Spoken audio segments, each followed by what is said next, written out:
I've removed the LED Wafer Thin by Lithonia, and we're actually going to use it in this case with this recessed chandelier that we make, and we're going to put it up through. The springs in the Lithonia wafer is going to hold everything up to the ceiling. So in order to do that, this rim has got to fit under this piece, and I'm holding it a certain way so all the pearls and crystals stay down, because that's the problem. That's the trick, is to get this thing so it's inserted without having to do a big deal on it. So let's see how this works. This time I practiced just a little bit here and it worked.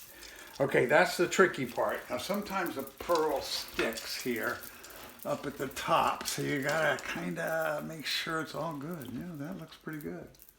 Okay, now I'm just gonna get the ladder back and put